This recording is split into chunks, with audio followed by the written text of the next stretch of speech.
Thank you, Mr. Speaker, sir. May I begin by thanking you, Mr. Speaker, for allowing the restart of our afternoon session to be delayed to enable the National Security Council to complete its deliberations.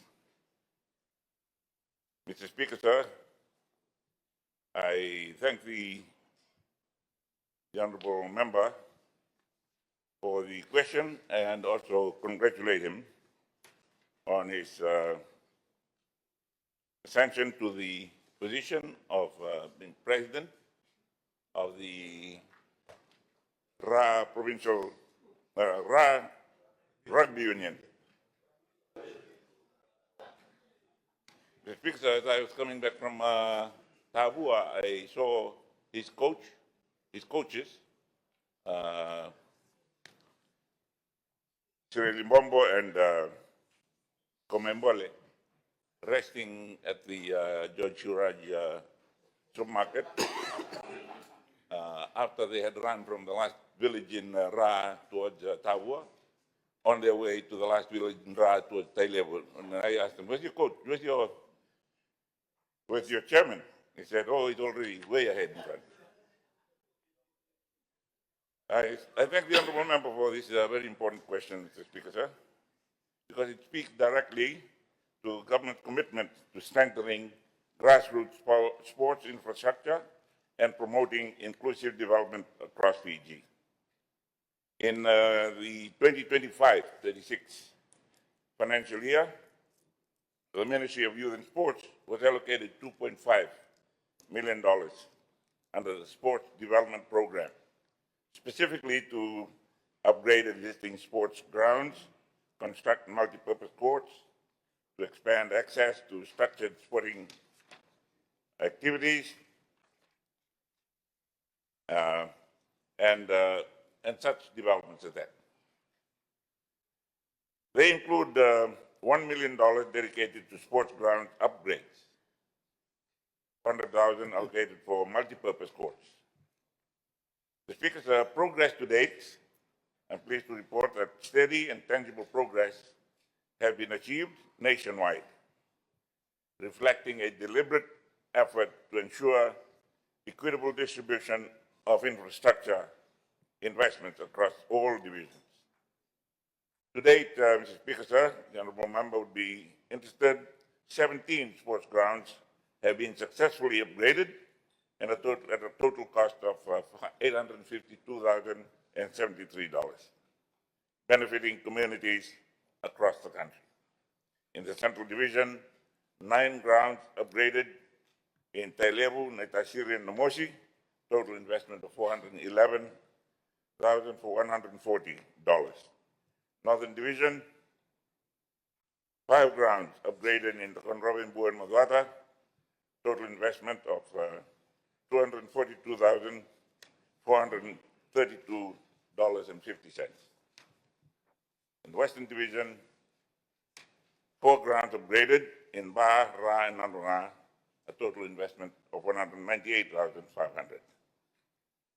Mr. Speaker, sir, these upgrades are not merely physical improvements, they are investments in community well-being, youth engagement, and social cohesion, providing safe and accessible spaces for sports and recreation.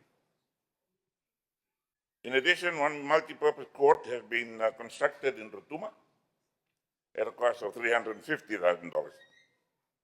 This development is particularly significant as it expands access to structured sporting activities in remote and maritime communities, supports youth engagement and talent development, and contributes to broader government objectives of leaving no one behind.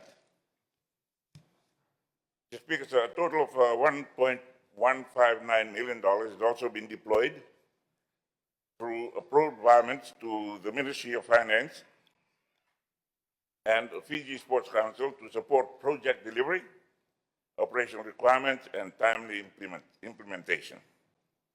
These investments, Mr. Speaker, are aligned with government's broader development priorities, including strengthening grassroots sports systems, promoting healthy lifestyles, and community resilience, creating pathways from grassroots to elite sports, and supporting inclusive and equitable development across all regions of Fiji.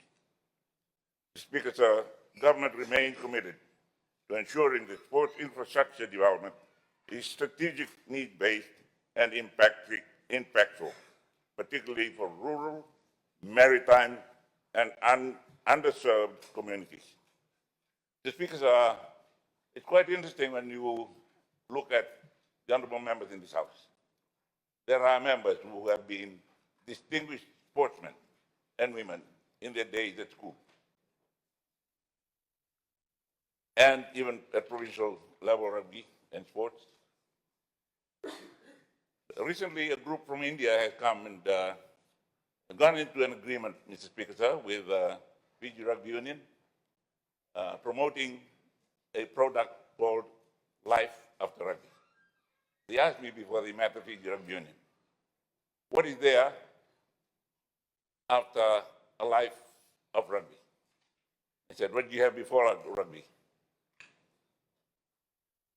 Nothing. What do you mean nothing? You had life before rugby. You have life through rugby. After rugby, you still have life. How you use that life is what's making the nation tick at this time. All the distinguished blue ribbon event winner, the leader of the opposition. We have school sports captains sitting in this August hall. We must encourage the young people, take advantage of what the government is doing, and beyond that, they grow into being responsible citizens of the country. They become leaders, either in sports or in communities.